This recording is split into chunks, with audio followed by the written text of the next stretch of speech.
Dear viewers, আসসালামু আলাইকুম। আপনাদেরকে এনটিভির অ্যাকাউন্টেন্সি অ্যান্ড ট্যাক্স ইনসাইট এই প্রোগ্রামে স্বাগতম। আশা করি আপনারা সবাই ভালো আছেন। আপনারা জানেন যে আমাদের এই প্রোগ্রামটি পাক্ষিক এবং লাইভ প্রোগ্রাম। আমাদের এই প্রোগ্রামের উদ্দেশ্য হচ্ছে আমরা চাই আমাদের যারা কমিউনিটিতে বিজনেসম্যান আছেন, এন্টারপ্রেনার আছেন, তারা বিজনেস এবং ট্যাক্স রিলেটেড যেই নতুন নতুন নিয়মকানুন আছে, গাইডলাইন আছে, ওগুলি সম্পর্কে অ্যাওয়্যার থাকে এবং বিজনেস ডিসিশন নিতে সুবিধা হয়। তো আজকের প্রোগ্রামে আমরা বিএটি, কমপ্লায়েন্স, প্ল্যানিং এবং ইনভেস্টিগেশন এটা নিয়ে ডিসকাস করব। কেন বিএটি একটা মেজর ইস্যু, এখানে অনেক কমপ্লায়েন্সের ইস্যু আছে। অনেক সময় আপনি ঠিকমতো যদি রিটার্ন না দেন তো পেনাল্টি হতে পারে। তো এগুলো নিয়ে একটু ডিসকাস করব।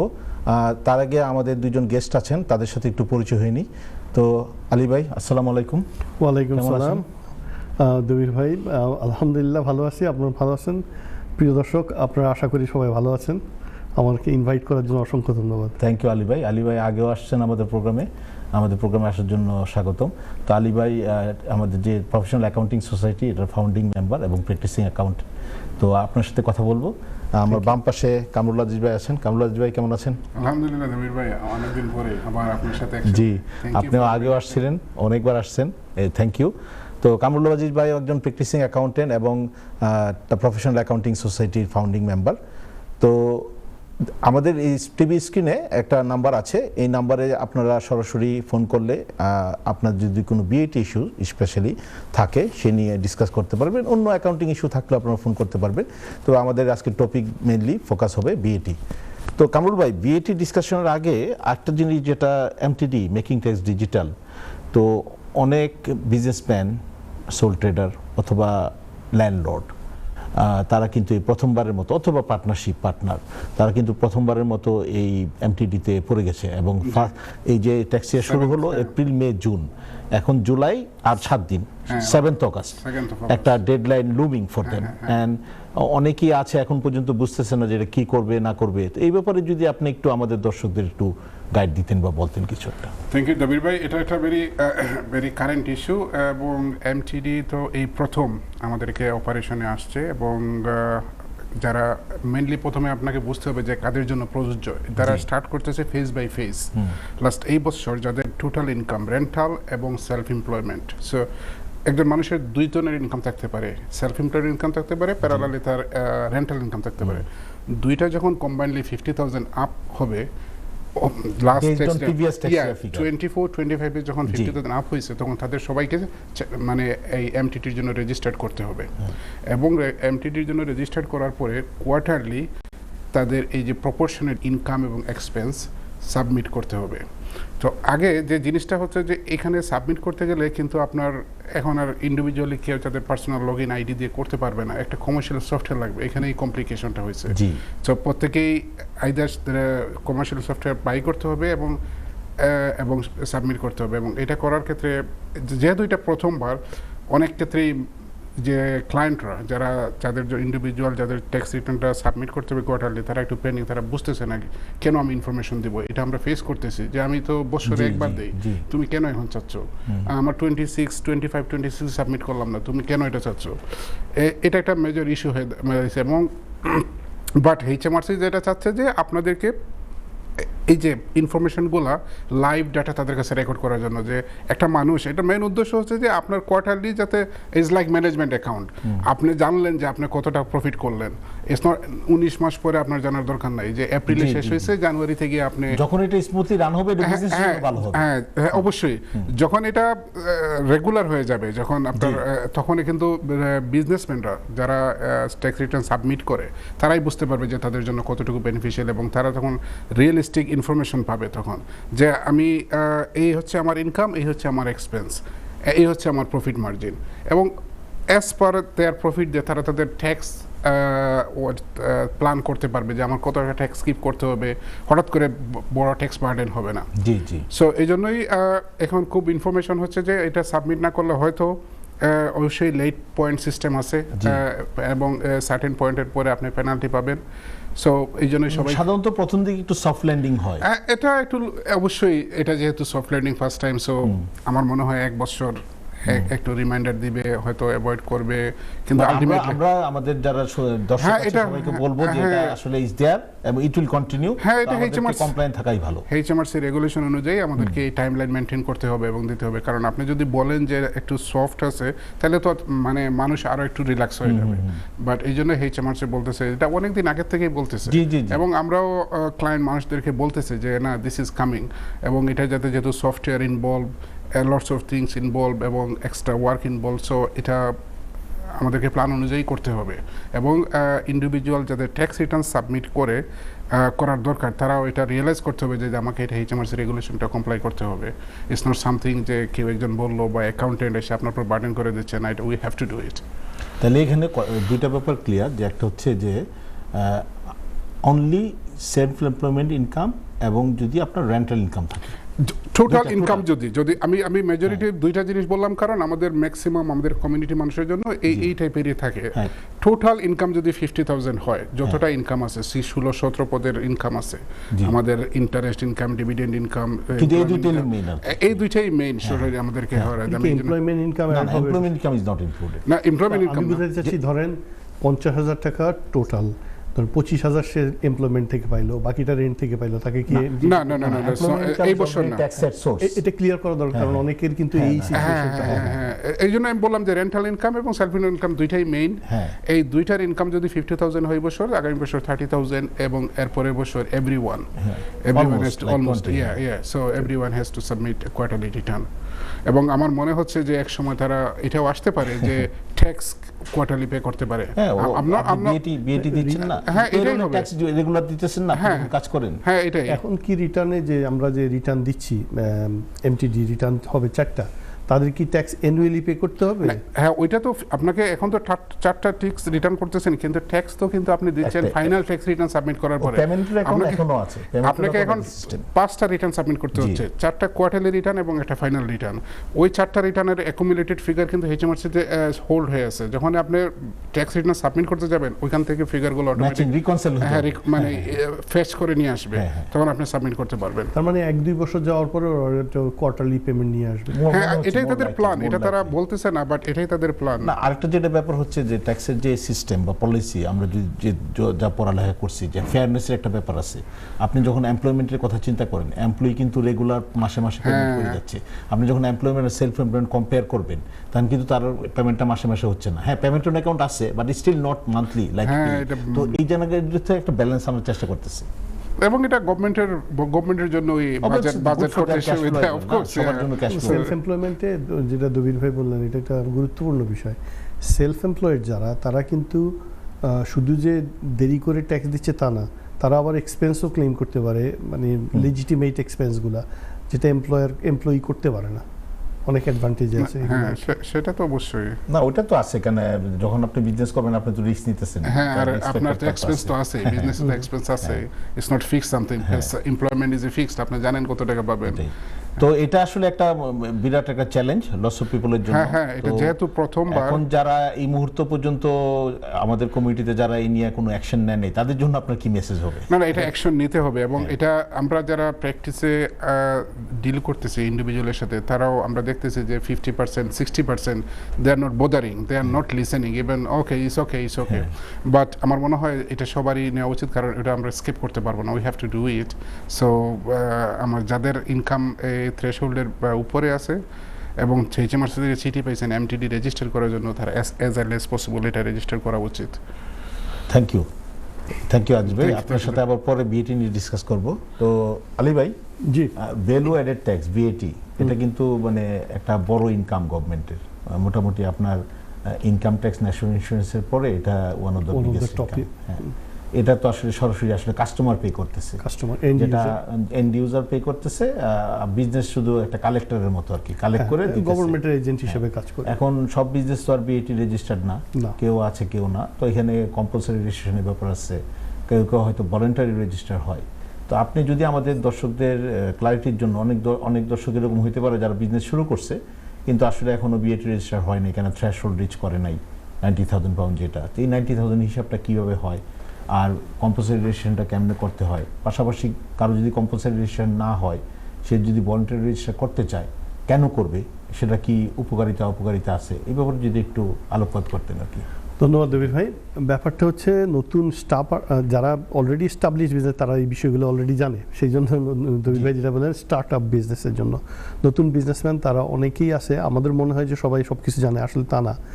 অনেক মানুষ আছে তারা খুব ভালো ব্যবসায়ী, তার সেক্টরে সে খুব ভালো পারফর্ম করে, কিন্তু ফাইন্যান্সিয়াল বিষয়গুলো বা কমপ্লায়েন্স বিষয়গুলো ভালো বুঝে না। তো তাদের জন্য বা যারা ব্যবসায় উদ্যোক্তা হতে চান তাদের জন্য বলা যায়, যেমন ভিএটিটা আপনি যখনই 90,000 পাউন্ড হয়ে যাবে আপনার ইনকাম রেভিনিউ, গ্রস রেভিনিউ, এটা কিন্তু খরচ বাদ দিয়ে না, লাভ না, রেভিনিউ যখন 90,000 পৌঁছাবে আপনাকে ভিএটি রেজিস্ট্রেশন করতে হবে কম্পালসারি। এখন আনলেস আপনি কোনো এক্সেম্পট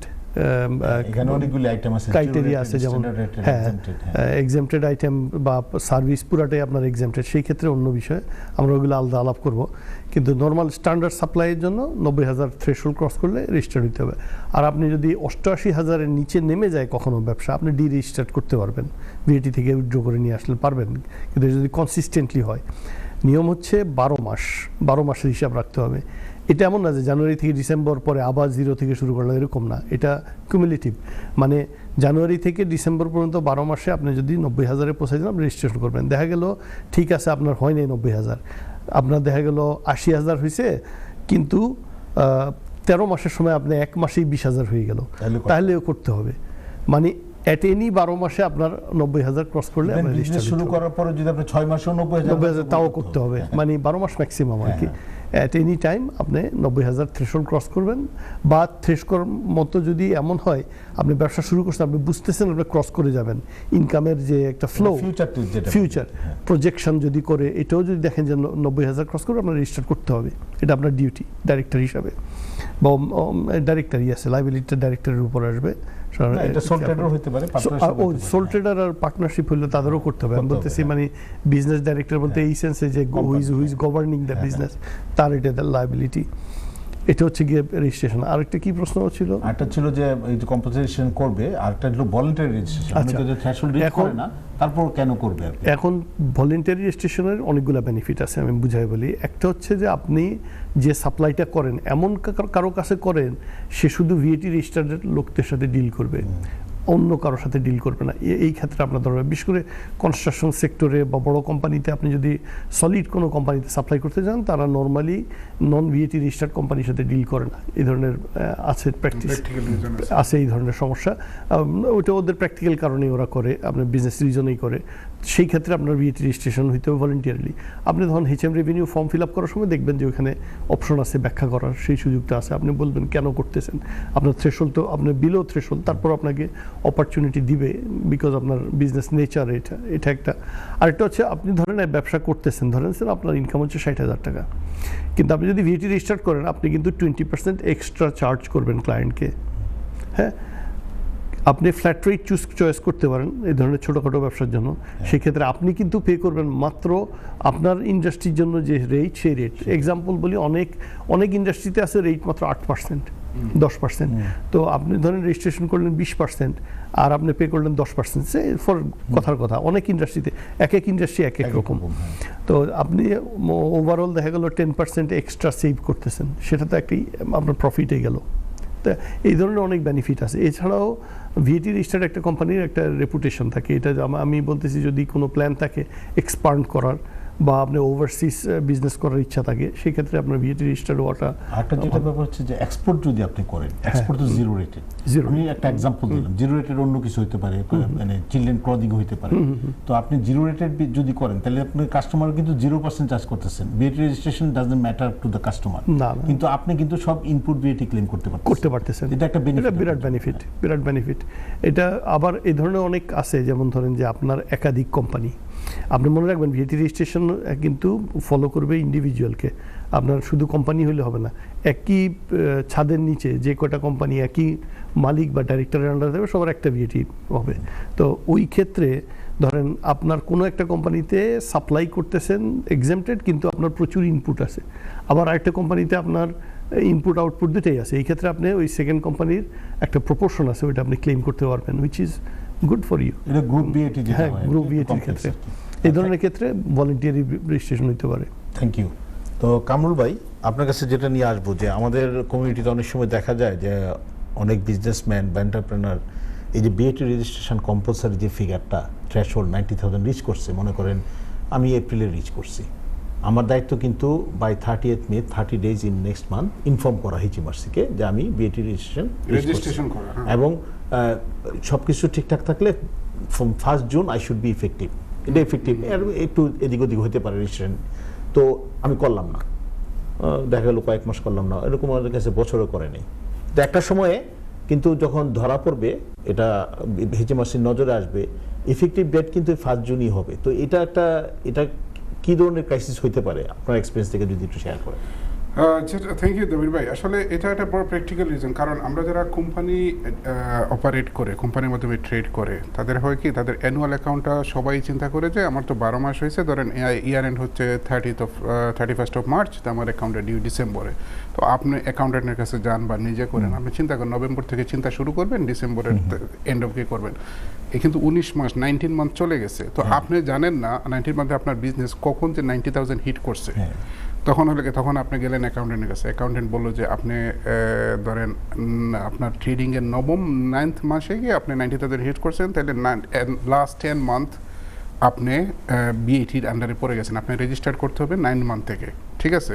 তখন অ্যাকাউন্টেন্ট বলবে যে আমি এইখান থেকে রেজিস্টার করবো এবং এখান থেকে বিএটি ক্যালকুলেশন করবে, কিন্তু 9 মান্থ অলরেডি চলে গেছে, আপনি না পারবেন আপনার ক্লায়েন্টের কাছ থেকে বা কাস্টমারের কাছ থেকে বিএটি ক্লেম করতে, ওটাকে আপনাকে দিতে হবে। এটা একটা ভেরি প্র্যাকটিক্যাল, এটা কিন্তু অনেক হিউজ অ্যামাউন্ট হয়ে যায়। হ্যাঁ, ওইটা হয় আপনি এটা থেকে স্কেপ করতে পারবেন না, হয় আপনাকে মিথ্যা কথা বলতে হবে যে আপনাকে এটা করতে হবে, বাট ওইটা is very risky. Now AI is there, so আপনাকে ওইটা ব্যাংক স্টেটমেন্ট অ্যাক্সেস করে তারা খুঁজে পাবে। তাহলে এই যে জিনিসটা একটা প্র্যাকটিক্যাল রিজন যে আপনার পকেট থেকে টাকাটা দিতে হচ্ছে। সেকেন্ড থিং হচ্ছে যে আনএক্সপেক্টেড একটা বিগ পেমেন্ট, এটা বড় অ্যামাউন্ট হয়ে যায়। 20% যদি আপনি ধরেন 60,000 পাউন্ডস, তাহলে আপনি দেখেন 15-20,000 পাউন্ড অটোমেটিক চলে আসে। ওই বছরের প্রফিট শেষ, ওই পরে প্রফিট কি সবই শেষ, তখন ওই চিন্তা করবে অনেক প্রবলেম হয়ে যায়। এটা একটা মেজর প্রবলেম। আর HMRC যদি ধরে, আপনি যদি ধরে HMRC ক্যাচ না করতে পারলো, আর HMRC যদি ক্যাচ করে, তাহলে তো পেনাল্টি আছে, ইন্টারেস্ট আছে, আনপেইড বিএটির উপরে আপনার ইন্টারেস্ট যোগ করবে, পেনাল্টি যোগ করবে, লটস অফ এক্সট্রা বার্ডেন, এবং আপনাকে এটা সাবমিট করতে হবে। আপনি অলরেডি একটা রাডারের মধ্যে আছেন যে আপনি ডিফল্টার, একটা কমপ্লায়েন্স ব্রেক করছেন। হ্যাঁ, অবশ্যই। এবং আগামী নেক্সট 2-3 বছর আপনি রাডারের নিচেই থাকবেন। হ্যাঁ, অবশ্যই, যে আপনি ঠিক মতো করতেছেন কিনা, হ্যাঁ, নাকি আবারও করতেছেন। তো এই জিনিসটা আসলে এটা এজ এ বিজনেসম্যান আপনাকেই করতে হবে, কারণ আপনি অ্যাকাউন্টেন্ট তো আর যে গায়েবী কিছু বুঝতে পারবে না সে যে আপনার বিজনেস কত করতেছেন। কারণ আমরা ছোট বিজনেস যারা, না আমরা ম্যানেজমেন্ট অ্যাকাউন্ট করি, না কোনো ধরনের ইন্টারনাল বুক কিপিং ইউজ করি। সো আমরা যাই, ট্রেডিং করি, আমার অ্যাকাউন্ট সাবমিট করতে হবে, অ্যাকাউন্টেন্টের কাছে যাই, গিয়ে বলি এটা, তো অ্যাকাউন্টেন্ট দেখছে যে লাস্ট 10 মান্থস ধরে তুমি বিএটির ইফেক্টিভ ডেট পাস করে ফেলছো, ডেডলাইনের 1 মাস আগে আসবে সবকিছু। হ্যাঁ, তখন তখন আসার ক্যালকুলেশন করার পরে তো আপনার লাইবিলিটিটা আপনার মাথায় কাটবে। এক, ক্যাশ ফ্লো প্রবলেম। 2 নম্বর হচ্ছে যে এই টাকাটা তো আপনাকে কোথা থেকে দিবেন, আপনি এটা দিতে হবে। এবং 3 হচ্ছে HMRC যদি বলে যে কেন তুমি এটা করলে না। So is better keep on eye on your sales record at least every quarter. আমি অলওয়েজ বলি যে এভরি কোয়ার্টার 2-3 ঘন্টা সময় করে, যাতে অ্যাটলিস্ট লেজারটা একটু টান দেয় যে আমি কত সেল করলাম। অ্যাটলিস্ট এটা তো ইজি। অ্যাটলিস্ট ব্যাংক ক্যাশ বেসিসে যদি চিন্তা করেন, ব্যাংকে এখনকার তো 95% 98%ই ক্যাশ ব্যাংকে। সো ব্যাংক স্টেটমেন্ট থেকে জাস্ট ডাউনলোড করে এক্সেল শিটটা নিয়ে, দ্যাটস ইট, এটা হাফ অ্যান আওয়ারের জব। এটা তো কোনো ব্যাপার না। এটা হচ্ছে ওই যে, হ্যাঁ, এটা বুঝতে হবে যে বিজনেসম্যান যে অ্যাকাউন্টেন্টের সব কিছু করবে না, কারণ accountant is nobody, is a agent. সে তোমার হয়ে কাজটা করে দিচ্ছে, but end of the any trouble you have to face. Business যদি কোনো কারণে প্রবলেম, ক্যাশ ফ্লোতে পড়ে, কোনো কারণে পড়ে, এটা তোমাকে সাফার করতে হবে। অ্যাকাউন্টেন্টের কাজ হচ্ছে সে এজেন্ট, সে তোমাকে গাইড দিবে, বাট লাইবিলিটি হচ্ছে বিজনেস। এই জন্যই আমি মনে করি যে প্রত্যেকটা বিজনেসম্যানের উচিত, যারা এসএমই করে তাদের উচিত যে যারা অ্যাটলিস্ট এভরি কোয়ার্টার তাদের যাতে বিএটি থ্রেশহোল্ডের যে ফিগার, এটা বুঝে বিজনেস খারাপ হইলে তো আমি বুঝতেই পারবো, এটা তো নর্মালি মানুষ বুঝতে পারে, বাট অ্যাকুরেট হওয়ার জন্য এভরি কোয়ার্টার একটা ব্যাংক স্টেটমেন্ট থেকে একটা ক্যালকুলেশন করে প্ল্যান করতে পারবে। আচ্ছা, থ্যাংক ইউ। তো আরেকটা যেটা হচ্ছে যে বিএটি রেজিস্টার করার পরে মানে কি ধরনের ডকুমেন্টেশন, রেকর্ড কিপিং এর প্রয়োজন লাগে আর কি? হ্যাঁ, বিএটি রেজিস্ট্রেশন করার পরে ডকুমেন্ট প্রথমে হচ্ছে যে আপনার ইনভয়েস, আপনাকে সেলস রেকর্ড রাখতে হবে। কারণ সেলস রেকর্ড, কারণ বিএটি তো যে কোনো কারণে ইনভেস্টিগেশন আসতে পারে, এটা কমপ্লায়েন্স কারণে আসতে পারে, যে অনেক কারণে আসতে পারে, এটা আমরা ডিসকাস হয়তো করবো। কিন্তু আপনাকে প্রথমে যে জিনিসটা চাইবে এইচএমআরসি, প্রথম বলবো sales and purchase invoice, bank statement, কারণ অবভিয়াসলি আপনি কীভাবে এটা পে করছেন, ক্যাশ নাকি ব্যাংক স্টেটমেন্ট রাখছেন, আপনি আপনার ওয়ার্কিং, আপনি কীভাবে বিএটিটা ক্যালকুলেশন করছেন, এটা আপনাকে দেখতে হবে। বিএটি রিটার্ন চাইতে পারে, সব কিছু চাইতে পারে, ওইটা বলে দেয়। তারা যখন বিএটি ইনভেস্টিগেশন ওপেন করে তারা বলবে, হয়তো তারা বলবে ইনিশিয়ালি যে আমাকে এই 5টা বড় ট্রানজ্যাকশন তুমি আমাকে, তোমার যে ক্লেম করছো 5টা বড় ট্রানজ্যাকশন, বিগ বা অ্যামাউন্টের ট্রানজ্যাকশন দাও, আর সেলসের 10টা বিগ ট্রানজ্যাকশন আমাকে পাঠাও। অনলাইনে এখন তো সবাই ভার্চুয়ালি আমরা পাঠাই দিই এগুলো। হ্যাঁ, তারপরে যদি তারা স্যাটিসফাইড হয়, ম্যাচ হয়, তাহলে এখানে ক্লোজ করবে। যদি ফার্দার ইনভেস্টিগেশন স্যাম্পলিং করে দেখতে, হ্যাঁ যদি দেখে যে এটা ওয়ার্কিং এর সাথে ম্যাচ হয়েছে, ওকে আমি 5টা সেলস ইনভয়েস দিলাম এবং আমার বিএটি ওয়ার্কিং এ এগুলো রিফ্লেক্ট করতেছে, তা ধরে নেয় যে ঠিক আছে, এটা শুড বি ফাইন। আর আরেকটা হচ্ছে যে অনেক সময় দেখা যায় যে বিএটি রিপেমেন্ট, আপনি যদি, অনেকে আছে বিজনেস স্টার্ট করে বিএটি রেজিস্টার্ড করে প্রথম কোয়ার্টারে রিপেমেন্ট করে, এটা জেনুইন কারণে হইতে পারে, ভুলেও হইতে পারে, অনেকে ইচ্ছাকৃতভাবে করতে পারে। এইসব ক্ষেত্রে কিন্তু ইনভেস্টিগেশন নর্মালি 70-80% আসবেই। ওরা জানতেই চাইবে যে তুমি আমাকে রিসিপ্ট পাঠাও। আমি যতটুকু ফেস করছি, দেখা যায় 70-80% প্রথমবার জেনুইন বিএটি ক্লেম হলে তারা ডকুমেন্ট চাইবে, এই যে স্যাম্পলিং ডকুমেন্ট চাইবে, যদি প্রথম কোয়ার্টার আপনি রিপেমেন্টের সিচুয়েশনে থাকেন, এটা আপনার কাছে চাইবে। তো এই ক্ষেত্রে আসলে রেকর্ডটা অবশ্যই কিপ করতে হবে, এবং এই রেকর্ডগুলো যে আজকে না 6 বছর আগের থেকেও তারা 6 বছর পর্যন্ত বেঁকে যাইতে পারে যদি না, আর কিছু ক্ষেত্রে তো আপনি জানেনই 20 বছর পর্যন্ত ওরা হ্যাঁ তো মেকিং ট্যাক্স ডিজিটাল এমটিডি, এটা নিয়ে একটু ডিসকাস করেছি, যেহেতু এটা এই বছরের এপ্রিল থেকে শুরু হয়েছে। তারপরে আমরা একটু বিএটি রেজিস্ট্রেশন, তারপরে বিএটি রেকর্ড কিপিং নিয়ে ডিসকাস করতেছিলাম। তো এই সেগমেন্টে আমরা একটু বিএটি ইনভেস্টিগেশন নিয়ে ডিসকাস করব। তার আগে বিভিন্ন ধরনের স্কিম আছে, সেটা নিয়েও আমরা ডিসকাস করার চেষ্টা করব। আপনার যদি কোনো প্রশ্ন থাকে তাহলে স্ক্রিনে যে নাম্বারটি আছে, এই নাম্বারটিতে ফোন করলে আমাদের সাথে স্টুডিওতে কথা বলতে পারবেন। পাশাপাশি একটা যে ব্যাপার হচ্ছে, এই অনুষ্ঠানের মেইন উদ্দেশ্য হচ্ছে আপনাদের সাথে নলেজ শেয়ার করা। প্রত্যেকটি এন্টারপ্রেনার্স, বিজনেসম্যান বা ইন্ডিভিজুয়াল ক্ষেত্রে তাদের সিনারিও ডিফারেন্ট। আপনাদের কোনো বিজনেস বা ইকোনমিক ডিসিশনের জন্য অবশ্যই প্রফেশনাল অ্যাডভাইস নেবেন। তো কামরুল ভাই, বিরতির আগে আপনি একটু ডিসকাস করতেছিলেন যে রেকর্ড কিপিংয়ের ব্যাপারটা, তারপরে অনেক সময় ইনকোয়ারি থাকে, এইচএমআরসি থাকে, স্পেশালি যখন ফার্স্ট রিটার্নটা যায়, অনেক সময় অনেকে রিপেমেন্ট থাকে, এটা জেনুইন কেসে হতে পারে।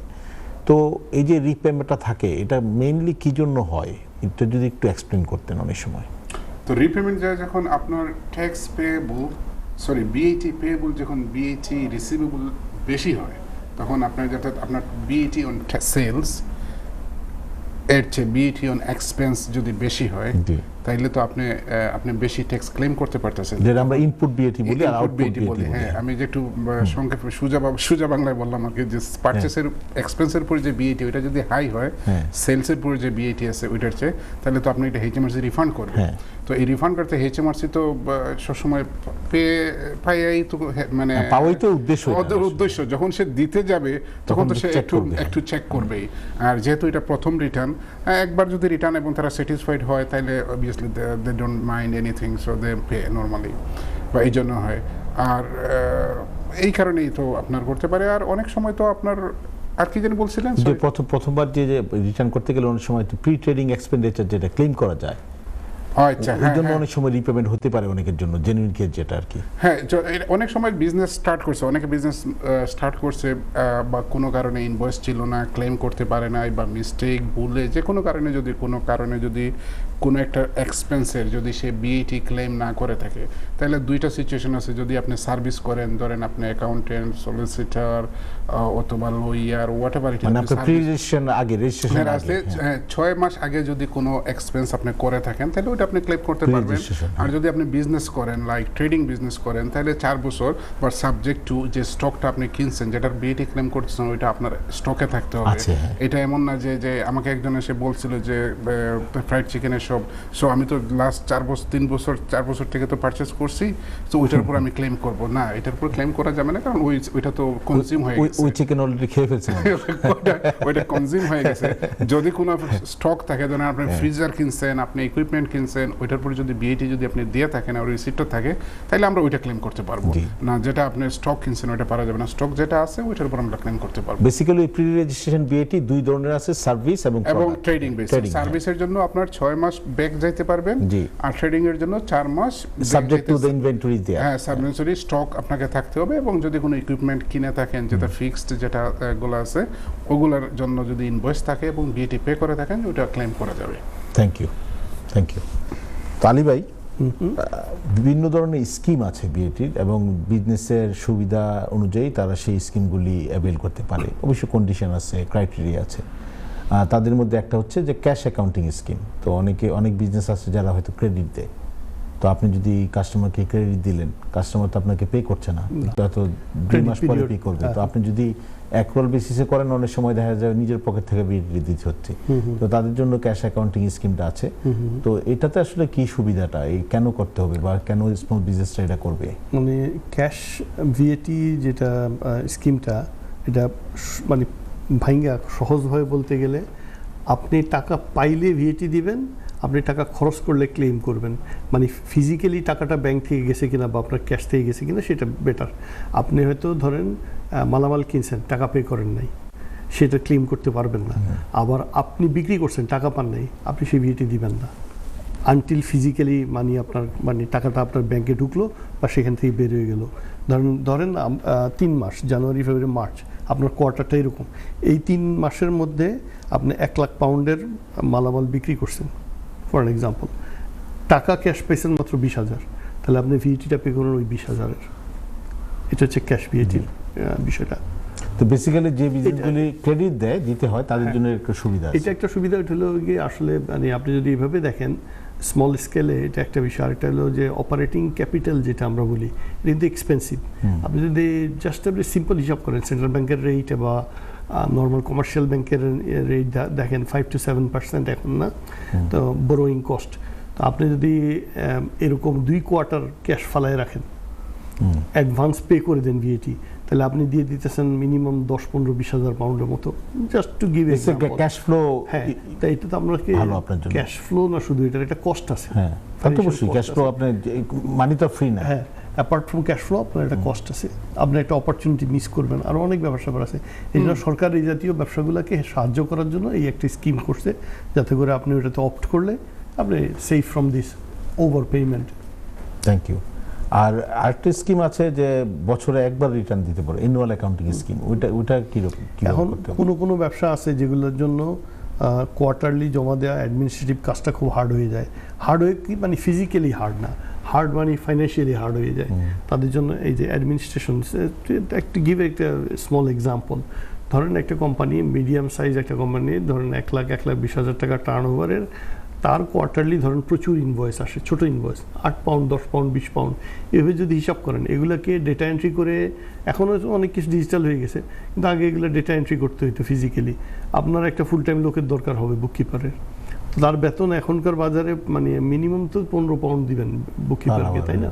তো আপনি হিসাব করে দেখেন আপনার এই ভিএটিটা রেডি করতে গিয়ে তার কী পরিমাণ টাকা নষ্ট হবে। তা এটা হচ্ছে অ্যাডমিনিস্ট্রেশন কস্টগুলো, যেগুলো চোখে পড়ে না সাধারণত। তো এই জন্য সরকার এই ধরনের করছে, এই জাতীয় ব্যবসাগুলো, যারা ছোট ব্যবসা, যারা এই ধরনের স্ট্রাগল করে, তাদের জন্য অ্যানুয়াল সিস্টেম করে দিছে। তো অ্যানুয়াল মানে বছরে একবার জমা দিবেন হিসাব, তাহলে আপনার এই বুককিপিং কস্টটা সারা বছরে মানে লোক না রেখে আপনি 2-3 মাস রেখে এই কাজটা করে নিতে পারবেন। সিগনিফিক্যান্ট অ্যাডমিনিস্ট্রেশন বার্ডেনটাও কমলো, আপনার খরচও কমলো, এটা একটা বিষয়। তবে একটা কথা আছে, যেমন ধরেন যে সব কিছুর একটা সিস্টেম আছে, সরকার তো আপনার কাছে পাও না 12 মাসের টাকা, কিন্তু আপনি দিচ্ছেন একবারে শেষে গিয়ে। তো এই সমস্যাগুলো তখন হবে কি, জমা হয়ে গেলে আপনার পক্ষে হার্ড হয়ে যাবে দেওয়া, বা সরকারের পাওনা সরকার সময় মতো নিতে চায়, ওদেরও তো ক্যাশ ফ্লো ব্যাপার আছে। ওটার ক্যাশ ফ্লো ব্যাপার আছে। আর কথা হচ্ছে এটা সরকারের পাওনা সরকার সময় মতো নিতে চায়, সেই জন্য এটার বলে পেমেন্ট ইন অ্যাকাউন্ট একটা সিস্টেম আছে। আপনি মান্থলি করতে পারেন ইনস্টলমেন্ট, কোয়ার্টারলি করতে পারেন। আপনি ধরেন আপনার ভিএটি 12,000 পাউন্ড আসবে, এস্টিমেটেড ভিএটি 12,000 পাউন্ড আসবে, তাহলে মাসে 1,000 করে দিয়ে যাবেন। ফাইনাল যখন রিটার্ন জমা দিবেন তখন যদি আপনার পাওনা ব্যালেন্সটা থাকে দিতে হবে, হ্যাঁ। আপনাকে দিয়ে দিবে, আপনার দেনা থাকলে বাকিটা দিয়ে দিবেন। বেসিক্যালি আপনি রিটার্ন একটা দিতেছেন, কিন্তু পেমেন্টের কারণে টাকাটা ঠিকই দিতে ঠিকই হচ্ছে। দিতে হচ্ছে টাইমলি। মূলত এটা অ্যাডমিনিস্ট্রেটিভ বার্ডেন কমানোর জন্য করা হয়েছে স্কিমটা। একটা যেটা হচ্ছে আপনি একটু স্লাইটলি আগে বলতেছিলেন যে ফ্ল্যাট রেট স্কিমের কথাটা, আচ্ছা, তো এটা নিয়ে যদি একটু আবার একটু এখন বলেন আর কি। যে কোনো ইন্ডাস্ট্রিতে আপনি ব্যবসা শুরু করলে আপনার যদি ধরেন টার্ন ওভার 1,50,000 পাউন্ডের নিচে থাকে, তাহলে আপনি ফ্ল্যাট রেটে অপ্ট করতে পারবেন। এখন ফ্ল্যাট রেটে অপ্ট করতে পারবেন। আবার যদি যখনই আপনার টোটাল টার্ন ওভার 2,30,000 ক্রস করে যাবে, ফ্ল্যাট রেট থেকে আপনি অটোমেটিক কিন্তু ফুল রেটে চলে যাবেন, স্ট্যান্ডার্ড রেটে চলে আসবেন। এটা আপনার কিন্তু যে কোথাও বলা লাগবে না, সাবমিট করার সময় জমা দিতে হবে ফুল রেট তখন। আর এমন যদি হয় যে থ্রু আউট অর্ধেক ফ্ল্যাট অর্ধেক স্ট্যান্ডার্ড, সেভাবে হিসাব করে দিবেন। তা এখন কেন ফ্ল্যাট রেটটা কেন? ফ্ল্যাট রেটটা সুবিধা হচ্ছে আপনি ইনপুট ভিএটি ক্লেম করবেন না, কিন্তু গ্রস আউটপুট ভিএটির উপরে আপনি একটা আপনার ইন্ডাস্ট্রির প্রতিটা ইন্ডাস্ট্রির নিজস্ব রেট আছে, এইচএম রেভিনিউর পাবলিশ ডকুমেন্ট আছে, সেখান থেকে দেখবেন। রেঞ্জ আছে 4% এমনকি আপনি থেকে যখন 14.5 অ্যাপ্লাই করবেন ফ্ল্যাট রেটের জন্য, আপনাকে লেটার দিয়ে বলে দিবে যে আপনার ফ্ল্যাট রেট এত, SIC কমিয়ে। প্রথম বছর 1% কম থাকে, পরের বছর থেকে স্ট্যান্ডার্ডে যায়। তো এই ধরনের একটা ইয়ে আছে, এটা রেটটা আপনাকে বলে দেয়। সেই রেট অনুসারে আপনি আপনার ভিএটি রিটার্ন জমা দিবেন এবং পেমেন্ট করবেন। তো বেসিক্যালি আমার যদি গ্রস 1,000 পাউন্ড সেল হয় গ্রস, তাহলে আমার ইন্ডাস্ট্রিতে রেট যদি 10% হয়, এটা কথার কথা, তাহলে আমি 10% চার্জ করবো 1,000-এর উপরে, কিন্তু আমি কাস্টমারের কিন্তু 20% করতে 20% চার্জ করবেন। এখানে একটু মানে আপনি একটু সেভিং হচ্ছে আর কি। হ্যাঁ হ্যাঁ হ্যাঁ, সে আপনার 1,000 পাউন্ড নেট, আপনি কাস্টমারকে চার্জ করবেন 1200, আর 10%-এর কারণে আপনি পে করবেন মাত্র 120 পাউন্ড। আমাদের ওই যে উবার, এই যে আমাদের কমিউনিটির মধ্যে অনেকে self employed Uber mini cab করে না, জি জি, ওরা তো উবার তো এখন আপনাকে বিটি রেজিস্টার্ড করলে আপনি ক্লেম করতে পারবেন। ওনাদের জন্য I think flat rate is very effective, very effective. Yeah, because obviously তারা বিটি 20% ক্লেম করবে রাইডারের কাছ থেকে, প্যাসেঞ্জারের কাছ আমি থেকে। অনেক এমনকি আইটি সেক্টরে যারা ফ্রিল্যান্সার আইটি করে, আমি আমার অনেক ক্লায়েন্ট আছে, আমি দেখছি যারা এটা ইনিশিয়াল স্টেজে, যারা যখন এই যে 2 লাখের নিচে থাকে টার্ন ওভার, যে কোনো বিজনেস 2 লাখ পাউন্ড শুনতে অনেক বড় মনে হয়, কিন্তু আপনার কস্টের প্রেসারে পড়লে 2 লাখ পাউন্ড আসলে অনেক বড় কিছু না। 2 লাখ মান্থলি 12 দিয়ে ডিভাইড করলে দেখেন মাসে এক্স্যাক্টলি, এটা খুব একটা বেশি কিছু না, কারণ আপনি তো আবার কর্মচারী রাখতে হবে। আপনি একা কাজ করে 2 লাখ আর্ন করা রিয়েলি টাফ। তো আইটি সেক্টরে আমি দেখছি যারা নতুন ব্যবসায়ী, তাদের জন্য এটা লাইফ সেভিং। এটা একটা জিনিস যেটা খেয়াল রাখতে হবে, যে আপনার বিজনেস যদি ইনপুট বিএটি খুবই কম থাকে, মিনিমাম বা না থাকে, তবে অবশ্যই আপনার জন্য এটা ব্লেসিং, কারণ ইনপুট বিএটি তো আপনি ক্লেম করতে পারতেছেন না। কারণ আপনার বিজনেস যদি ইনপুট বিএটি খুবই কম থাকে বা মিনিমাল থাকে, তাহলে এটা তো আপনার জন্য একটা খুব একটা ভালো একটা সেভিং। সার্ভিস ইন্ডাস্ট্রির জন্য এটা খুবই কমফোর্টেবল একটা। এই জন্য এটা অ্যাডভাইস নিতে হবে, যেই যায় না কেন প্রফেশনাল কারোর কাছ থেকে বুঝতে হবে যে আপনার এই স্পেসিফিক ইন্ডাস্ট্রি, স্পেসিফিক বিজনেস, আপনার সিচুয়েশন, এটার জন্য কি আপনার কোন স্কিমটা বেটার। হ্যাঁ, এটা ফ্ল্যাট রেট সবার জন্য ভালো না হতে পারে। হ্যাঁ, কারণ আপনি যেমন accounting business 16% flat, 16.5% flat rate, আমার ফ্ল্যাট রেট নেওয়াটা ডেডলি আমার জন্য। হ্যাঁ, ওইটা, হ্যাঁ। এখন এটা ডিপেন্ড করে হলো আপনার যে আপনার সিনারিও অ্যানালাইসিস করতে হবে, যে আমি যদি ফ্ল্যাট রেট নেই তাহলে আমার কত সেভিং হচ্ছে, হ্যাঁ, আর আমি যদি নরমালি দেই তাহলে আসলে আমার ডিফারেন্সটা কি, যদি আমার সেভিং হয় তাহলে আমি যাব, তাই না? এটা আপনাকে জানতে হবে ব্যাপারটা। হ্যাঁ, ডিসিশন নেওয়ার আগে জানতে হবে যে আমার কি কি এক্সপেন্সের উপর আমি ক্লেম করতে পারবো, আর আমি সেলসের উপর কত আসবে। যদি দেখি যে আমার claimable expense on very minor, very little, then আমার জন্য আমার ওইটাই বেনিফিশিয়ারি। আর আমি যদি দেখি না এটা আমার জন্য ওইটাই এক্সপেন্স, ভালো আমি একটা অনেক savings ভালো একটা এক্সপেন্স ক্লেম বিএটি ক্লেম করতে পারবো, তাহলে আমার জন্য ওইটাই ভালো। কারণ একমাত্র আপনি খালি ক্লেম করতে পারবেন বিগ পারচেজ লাইক 2,000 পাউন্ড। হ্যাঁ, ওইটা ফ্ল্যাট রেটের ক্ষেত্রে। হ্যাঁ, এমনকি ফ্ল্যাট রেট আপনাকে যদি দিয়েও দেয় সরকার, যেটা দবির ভাই টাচ করলেন, যে আপনি যদি সেই অ্যাকাউন্টিং পিরিয়ডে একটা সিঙ্গেল ইনভয়েসে 2,000 পাউন্ডের বেশি অ্যাসেট কিনেন, তাহলে আপনি ক্লেম করতে পারবেন। যেমন কম্পিউটার কিনলেন বা ইকুইপমেন্ট কিনলেন, তখন আপনি এটা ক্লেম করতে পারবেন। এবং এটা সিঙ্গেল ইনভয়েসে, এরকম না 5টা কম্পিউটার কিনে আপনি জোড়া লাগাই দিলেন, না না, এরকম হবে one single invoice, one purchase, one single invoice. তো থ্যাংক ইউ আলী ভাই। Thank you. তো আমাদের অনুষ্ঠানের মনে হয় 10-12 মিনিট আছে, আমাদের যে একটা ইম্পর্টেন্ট ডিসকাশন ভিএটি ইনভেস্টিগেশন। তো আপনি তো আপনার অনেক ক্লায়েন্টের সাথে বিএটি নিয়ে কাজ করেন, অনেক সময় এটা ফেস করছেন। তো প্রথম আমাদের দর্শকদের জন্য আসলে আমাদের এই প্রোগ্রামের মেইন উদ্দেশ্য হচ্ছে আমাদের দর্শকদেরকে হেল্প করা ইনফরমেশনগুলি দিয়ে, যাতে তারা অ্যাওয়্যার থাকে যে ভুলগুলি বা যে সমস্যাগুলি অনেকে আমরা আসলে জানি না, এই জন্য ভুল হয়। হ্যাঁ, সবাই সব কিছু জানে না। তো এই আপনি যদি একটু এক্সপিরিয়েন্সটা শেয়ার করেন যে বিএটি ইনভেস্টিগেশনটা কী জন্য হইতে পারে, হ্যাঁ, তারপরে একটা ইনভেস্টিগেশন হইলে কি কি ধরনের ডকুমেন্টেশন ওরা চায়, মানে HMRC চায়, কি ধরনের সময় ওরা দেয়, আমি কিভাবে প্রিপেয়ার করব ইনভেস্টিগেশনের জন্য, এই ব্যাপারে যদি একটু আপনার এক্সপিরিয়েন্স থেকে শেয়ার করতেন। থ্যাংক ইউ দেবির ভাই। আবার বেসিক্যালি অনেকগুলো কারণে আপনার ইনভেস্টিগেশন হইতে পারে। এটা আপনি ভুল করেন না করেন, প্রথমত একটা যে কমপ্লায়েন্স, তারা র্যান্ডম আপনাকে চেক করতেই পারে, এটা তাদের একটা রুটিন ওয়ার্ক। আপনার কাছে বলবে যে this is thank you for submitting return, তোমরা এই রিটার্ন সাবমিট করছো, তুমি আমাকে এই ডকুমেন্টগুলো তোমার সেলসের রেকর্ড দেওয়া, পারচেসের রেকর্ড দেওয়া। আপনি যদি ঠিকমতো করে থাকেন, আপনি যদি সাবমিট করেন, প্রোভাইড করেন, তারা হ্যাপি, তারা ইনভেস্টিগেশন ক্লোজ করে দিবে। আরেকটা সিচুয়েশন হইতে পারে যে আপনার ফ্লাকচুয়েট বিজনেস করতেছে। ধরেন আপনি নর্মালি সাবমিট করেন একটা অ্যামাউন্ট, আপনার একটা বিজনেস, টিডি বিজনেস, ধরেন আপনি £500,000 টার্নওভার আছে, আপনার প্রতি মাসে প্রতি কোয়ার্টারে আপনি একটা অ্যামাউন্ট আপনি বিএটি দেন, হঠাৎ করে আপনার ড্রামাটিক্যালি একটা সিগনিফিকেন্টলি লো করে গেছে, আপনি করে ফেললেন যে আপনার দেখা যায় 75% বিজনেস দিলেন, জেনুইন কারণে হইতে পারে, অথবা আপনি ভুল করতে পারেন, এই ক্ষেত্রে তারা ট্রিগার করতে পারে এটা, ঠিক আছে। আবার অনেক সময় আপনি এমন একটা আনরিয়ালিস্টিক ক্লেম করে ফেলছেন যেটা অবশ্যই যে ইটস নট সামথিং আপনার ইন্ডাস্ট্রির সাথেই যাচ্ছে না। ধরেন আপনি ফ্রাইড চিকেনের বিজনেস করেন, আপনি হঠাৎ করে যদি £10,000 ক্লেম করেন, আপনি কি নিশ্চয়ই কোনো না কিছু আপনি কিনছেন, বিগ সামথিং, সো ওইটার জন্য আপনাকে চাইবে এরা, তখন ইনভেস্টিগেশন শুরু করতে পারে। তা ইনভেস্টিগেশন যে কোনো কারণেই হইতে পারে, কারণ এটা একটা হলো কমপ্লায়েন্স, যে তারা ইচ্ছা করলেই আপনাকে ইনভেস্টিগেট করতে পারে। দ্বিতীয় যেগুলো কারণ বললাম, যে আপনি যদি ভুল ইনফরমেশন দেন, কনসিস্টেন্ট না থাকে, আপনার যদি সাডেনলি যদি ড্রামাটিক্যালি কোনো কারণে যদি আপনার টার্নওভার ফল করে বা আপনার লেস বিএটি দেন, কারণ তারাও HMRC বসে আছে যে আমি তোমার কাছ থেকে 50,000 পাবো পার কোয়ার্টার, কেন তুমি 5,000 দিচ্ছ, 45,000-এর জন্য খুঁজবে। আরেকটা জিনিস খুবই ইম্পর্টেন্ট যেটা বোঝা দরকার আমাদের ভিউয়ার্সদের, এই বিএটির টাকাটা কিন্তু ডাইরেক্টলি কাস্টমার গভর্নমেন্টকে দিতেছে আপনার মাধ্যমে। হ্যাঁ, এটা কিন্তু গভর্নমেন্টের ডাইরেক্ট, এটা কোনো প্রফিটের ব্যাপার না, এখানে কোনো ট্যাক্সের ব্যাপার না, মানে আপনার বিজনেসের উপরে ট্যাক্স না, এটা কর্পোরেশন ট্যাক্স না বা ইনকাম ট্যাক্সও না, এটা ডাইরেক্টলি আমি যখন কনজিউম করতেছি, আমি আপনার কাছে দিছি, আপনার মাধ্যমে গভর্নমেন্ট পাবে। ওইটা আমি আরেকদিন বলছিলাম হয়তো, যে সমস্যা হয়েছে কি, যে আপনি এই যে বিএটিটা যে আপনি আরেকজনের কাছ থেকে নিচ্ছে, আপনি just on behalf of government আপনি ক্লেম করতেছেন, দিতেছেন, এই জিনিসটাই তো আপনাকে মাইন্ডসেট করতে হবে। এই জিনিসটা যদি মাইন্ডসেট, এই জন্য আমি বলা আর কি, যে ব্যাপারটা যে এই জিনিসটা ছোট হোক বড় হোক, সবাই এই যে বললো যে 200,000 টার্নওভার শুনতে অনেক বেশি শোনা যায়, কিন্তু আপনি যদি 12 দিয়ে ভাগ দেন, মাসে £10,000 হয় না, সপ্তাহে £2,500 হয় না, তো সপ্তাহে £2,500 বিজনেস, যে কোনো বিজনেস একটা দোকান খুললেই হয়ে যায়। তো এই কারণেই যে সব সময় আপনাকে করতে হবে, মানে ট্রেস করতে হবে এটার।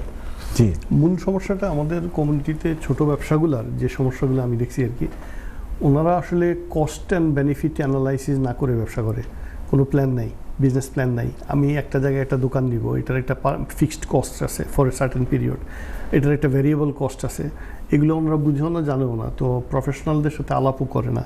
তো ব্যবসা ঠিক আছে, খুলেন সুইটেবল জায়গা আপনি, আবার ব্যাপার আছে অনেকের আছে ব্যবসায়িক ফিলিংসটা খুব স্ট্রং আছে, সে বুঝতে পারে কোথায় কি খুলতে হবে, কিন্তু সে ফাইন্যান্সিয়াল দিকটা বুঝে না। তখন এই ধরনের লোকের উচিত প্রথমে আপনি ব্যবসা করেন, আসেন একজন অ্যাকাউন্টেন্টের সাথে বসে একটা প্ল্যান করেন, খরচ কী হবে একটা আইডিয়া নেন, তারপরে আপনি দেখেন যে আপনার মিনিমাম ব্রেক ইভেন করার জন্য কেমন সেলস দরকার বা প্রোডাকশন দরকার। এগুলো হইলে হবে কি, যে তার যে কস্টিংটা কারেক্ট হবে। কস্টিংটা ভুলের কারণে সে ভিএটিকে নিজের ইনকাম মনে করতেছে, মূলত আর কিছুই না। কারণ সে যদি ভিএটি রিমুভ করেন, অনেকগুলো ব্যবসাতে আমি দেখছি ভিএটি রিমুভ করেন, সে খুব স্কিনি হয়ে যাবে, তার ওইখানে আর প্রফিটই থাকে না প্রায়, তখন সে প্রবলেমটা কস্টিং। হ্যাঁ, আপনি ধরেন আপনি আমাদের কমিউনিটিতে ভেরি একটা ফেমাস ট্রেড হচ্ছে যে রেস্টুরেন্ট বা টেকওয়ে, আপনি ধরেন একটা ডিশ বানাচ্ছেন, আপনি যদি এটা কস্টিং জানেন না, আপনার লেবার কত, মেটেরিয়ালস কত, প্রফিট কত, আপনি যদি এটা জানতেন, তাহলে ওই ডিশের দাম আপনি ফিক্স করতে পারতেন এবং তার উপর ভিএটি চার্জ করে বলতে পারতেন। এটার একটা কারণ। আরেকটা কারণ হচ্ছে যে যদি একটা ইন্ডাস্ট্রির সবাই যদি মানে কোনো সেন্স না রাখে বিজনেসের, তাহলে সবাই আরেকজনে এই যদি আপনি এটা করলেন, ধরেন আপনি প্রপারলি কস্টিংটা করলে বিডি চার্জ করলেন, আপনারটা ধরেন 15 পাউন্ড আসলো, আমি এটা কিছুই করলাম না, আমি আপনার 3 পাউন্ডে দিলাম, তাহলে তো হবে না, সবাই করতে হবে এখানে সেম যে সমস্যাটা হচ্ছে ব্যবসায়ী স্ট্যান্ডার্ডাইজেশন যেটা বলতে আমাদের কমিউনিটি ব্যবসাগুলোর যে সমস্যা, একজন থেকে নকল করে ব্যবসা করে, তো ওইখানে ধারণার কোনো দরকার নেই, জ্ঞানের কোনো প্রয়োজন নেই। আপনি 5 টুকরা মাংস দিয়ে একটা ডিশ বানাইছেন, 10 পাউন্ডে বেচতেছেন, আমি 6 টুকরা দিয়ে 8 পাউন্ডে বেচবো, এটা হলো price competition, price and volume competition করে ওনারা। তো এটা আসলে দরকার নেই। ক্রিয়েটিভিটি যেখানে, সেখানে আপনি অল্প ম্যাটেরিয়াল দিয়ে কাস্টমারকে অ্যাট্রাক্ট করে তার নিড স্যাটিসফাইড করেন, সেটা ভালো হবে। আমার মনে হয় না নেক্সট জেনারেশনের ছেলেপেলেরা বা যারা বড় হচ্ছে, তারা আপনার ওইখানে রেস্টুরেন্ট বিজনেসের কথাই বলি, বড় এক প্লেট খাওয়ার জন্য আসে, সে আসে খুব মজার একটা খাওয়া, ছোট হোক বড় হোক। তাহলে আপনি ক্রিয়েটিভিটিটাকে আপনার কাভার করতেছেন কি দিয়ে? ভলিউম দিয়ে। ভলিউম দিয়ে কাভার করতে গিয়ে আপনার কস্ট বেড়ে যাচ্ছে। কস্ট যেহেতু বাড়তেছে, আপনি ভাবতেছেন সরকারি টাকাও আপনার টাকা, এইখানেই সমস্যা। হ্যাঁ, ওইটা রিয়েলাইজেশনই নাই যে এটা আমি চার্জ করতেছি আমার কাস্টমারের কাছ থেকে, আমি সরকারকে দিব এটা। তো ওই যে রিয়েলাইজেশন, ওইটাই ভাবতেছে যে এটাই তো আমার, এখান থেকেই আমি সরকারকে কেন দিব, আমি নিব। আচ্ছা কামরুল ভাই, আপনার কাছে আসবো 1 মিনিটের জন্য লাস্টে, আমাদের কাছে 4 মিনিট সময় আছে। একটা ইম্পর্টেন্ট ডিসকাশন যেটা দরকার আলী ভাই, রেন্টাল ইনকাম। এই রেন্টাল ইনকামের উপর অনেক সময় দেখা যায় বিএটি অনেকে চাষ করে, আবার অনেক সময় করে না। তো একটা কনফিউশন হলো, নর্মালি তো রেন্টাল ইনকামের উপরে রেন্টাল যেটা, ওটার উপরে বিএটি নাই, রেন্ট মনে করেন, কিন্তু অনেক সময় দেখা যাচ্ছে রেন্টের উপর বিএটি চার্জ হচ্ছে কমার্শিয়ালি। আমি যদি জেনারেল আমব্রেলার কথা বলি, জেনারেল আমব্রেলা হচ্ছে অ্যাকোমোডেশন প্রোভাইডিং বিজনেস। জি হ্যাঁ, কমার্শিয়াল বলেন নন কমার্শিয়াল, অ্যাকোমোডেশন প্রোভাইড করাটা হলো বিজনেস। এটা অনেকগুলো সেগমেন্ট আছে। এখন রেন্টাল ইনকাম, রেন্টাল অনেক ধরনের আছে। রেজিডেন্সিয়াল রেন্টাল আছে, আপনার হোটেল বিজনেসগুলো আছে, মানে যেগুলো মানে 5 স্টার হোটেল বলেন বা বিএনবি বলেন। এখন এটা যদি রেসিডেন্সিয়াল হয় জেনারেল পাবলিকের কাছে, সেখানে কোনো ভিএটি নাই, এটা এক্সাম্পটেড সার্ভিস। আর যদি আপনি 5 স্টার হোটেল বলেন, এখানে ভিএটি আছে। হ্যাঁ, তো ওটা হচ্ছে, ওইটাও অ্যাকোমোডেশন, এটা অ্যাকোমোডেশন, দুই টাইপের। এখন আমরা ধরে নিব যে আমরা আলাপ করতেছি রেসিডেন্সিয়াল। এখন ধরেন আমি একজন এজেন্ট, মানুষ আমার কাছে এসে বাড়ি দিয়ে যায়, আমি সেটা ভাড়া দিই, সেই ভাড়া থেকে আমি বাড়িওয়ালাদের ভাড়া দিই। এখানে যে ভাড়া দেওয়াটা এবং বাড়িওয়ালাকে দেওয়া দুটোই মানে এক্সাম্পটেড, এটা রেসিডেন্সিয়াল বিজনেস। তাহলে ভিএটি রেজিস্টার্ড কেন হবে? এজেন্ট হবে তখনই, এজেন্ট যে এজেন্সি সার্ভিস দিচ্ছে, অবশ্যই এজেন্ট সার্ভিস দেওয়ার জন্য চার্জ করে, এবং এটা নর্মালি 10% অফ দ্য রেন্ট, আমি যদি দেখছি 7 to 10 ডিপেন্ড করে ভলিউমের উপরে। তো ওই যে ইনকামটা, সেটা ভ্যাটেবল ইনকাম, এবং আপনি থ্রেশহোল্ড যদি ক্রস করে যান, এটা আপনার ভিএটি দিতে হবে। আবার আপনার যখন অফিস চালাচ্ছেন, সেখানে খরচ তো আছে না, ভিএটি ইনক্লুডেড ম্যাটেরিয়াল কিনতেছেন না, প্রিন্টার আছে, তারপর আপনার এই যে ভিডিও ম্যাটেরিয়াল আছে, মার্কেটিং আছে, কত কিছু আছে, সবই ভিএটি অ্যাডেড। তাহলে তখন আপনি ওখানে ভিএটি ক্লেমও করতে পারবেন। ওটা তো অবশ্যই যে এজেন্ট আছে, প্রপার্টি এজেন্ট আছে, ওদের যে ডিফারেন্সের উপরে ওরা যে বিএটি শাসনটা করবে। একটা যেটা হচ্ছে অনেক সময় কমার্শিয়াল প্রপার্টিতে যে রেন্টের ব্যাপার থাকে, ওই রেন্টে অনেক সময় দেখা যায় বিএটি অনেকে চার্জ করে, অনেকে করে না। কমার্শিয়াল প্রপার্টির ক্ষেত্রে যদি যখন এই বিল্ডিংটা তৈরি হয়েছে বা কেনা বেচা হয়েছে, সেজন্য যদি আপনি অপ্ট করেন, মানে আপনাকে অপ্ট করতে হবে রেভিনিউর কাছে ভিএটির জন্য, তাহলে সাবসিকুয়েন্ট রেন্ট দেন বা না দেন, সবই ভিএটি অ্যাডেড হবে। এমনকি বিল্ডিং বিক্রি করার সময় ভিএটি যোগ করে বিক্রি করতে হবে। এটা তো খুবই ইম্পর্টেন্ট জিনিস, ইম্পর্টেন্ট জিনিস। কারণ হচ্ছে অনেকে করে কি, বিল্ডিং কিনে কনস্ট্রাকশনের কাজ করায়, ওইখানে ম্যাসিভ ভিএটি আসে, every construction material is VAT added. তো এটা ক্লেম করার জন্য ভিএটি করে, কিন্তু সে ভুলে যায় যে পরবর্তী তার ইনকামের উপর ভিএটি আসবে, এবং বিক্রি করতে গিয়ে তার বিল্ডিং হয়ে যাবে আনকম্পিটিটিভ মার্কেটের থেকে, অথবা লস দিয়ে বেচতে হবে, দুইটার একটা। তো এই জায়গাটার সিদ্ধান্তটা খুব চিন্তা ভাবনা করে এটা যে কোনো কমার্শিয়াল বিল্ডিং, আমি মনে করি এটা ইভেন রেসিডেন্সিয়াল বিল্ডিং থেকে অনেক সিরিয়াস। কমার্শিয়াল বিল্ডিংয়ে প্ল্যানিং করার সময় একজন লোকের অবশ্যই একজন অ্যাকাউন্টেন্ট, একজন লয়ারের সাথে আলাপ করা উচিত, লয়ারের কমপ্লায়েন্সের কারণে। আর অ্যাকাউন্টেন্টের সাথে অবশ্যই দেখতে হবে যে একটা বিল্ডিং মাল্টিপারপাস হবে কিনা, সিঙ্গেল পারপাস হবে কিনা, অনেকগুলো ব্যাপার আছে। এগুলার অনেক ধরনের অ্যালাউন্সও আছে, যেগুলার এই আজকের পরিসরে হবে না, আলাদা আলাপ করা যাবে। বিশেষ করে ভিএটি ট্রিটমেন্টের জন্য ডেফিনেটলি আপনার অ্যাডভাইস নেওয়া উচিত। Very complicated commercial properties. Thank you. তো কামরুল ভাই, আপনি খানিক মতো আছে, আমাদের টাইম নাই, তো থ্যাংক ইউ। আপনাদের অবশ্যই আবার রাখবো আমরা ইনশাল্লাহ আমাদের প্রোগ্রামে। তো দর্শক, আজকের প্রোগ্রামে আমাদের সাথে থাকার জন্য আপনাদেরকে অনেক ধন্যবাদ। আশা করি আপনারা আমাদের আগামী প্রোগ্রাম দেখবেন। আজকের প্রোগ্রাম এখানেই শেষ করছি। আল্লাহ হাফেজ।